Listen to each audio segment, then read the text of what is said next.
در حاشیه رفت اجرای قانون جمهوری تاجیکستان درباره مسئولیت پدر و مادر در تعلیم و تربیت فرزند در ناحیه وسیع همایش معرفتی دایر کرده شد.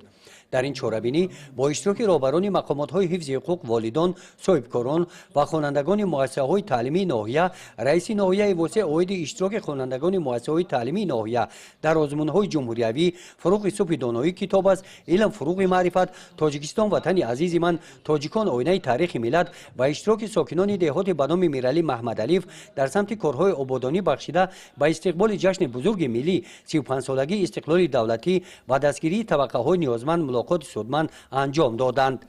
در همین محیط جهت اجرای دستور و سپارش‌های سرور دولت در سمت دستگیری یتیمان اقدام عبرت‌آموز انجام داده شد.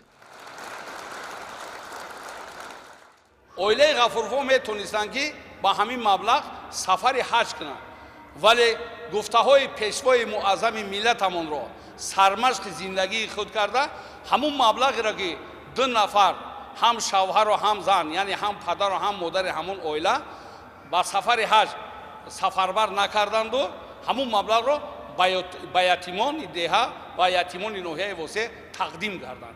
ما افتخار میکنیم که چنین صاحبکاران و چنین حاجیان در دهه توسقله ما وجود دارند. محمد غفورов ساکن دهه توسقله دهقان است. از درآمد این شغل مبلغ‌هایی که برای سفر حج جمع آورده است در حضور اشتراکچیان چاره‌بینی به 32 نفر یتیمان کل تحفه کرد.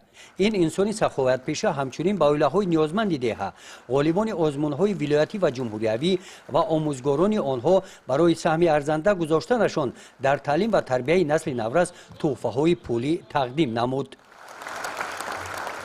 در جنبش از نام مقامات اجرایی حاکمیت دولتی ناحیه وسیع با محمد غفورov و دیگر اولیه‌های نمونوی دهات سپاسنامه‌ها تقدیم کرده شدند.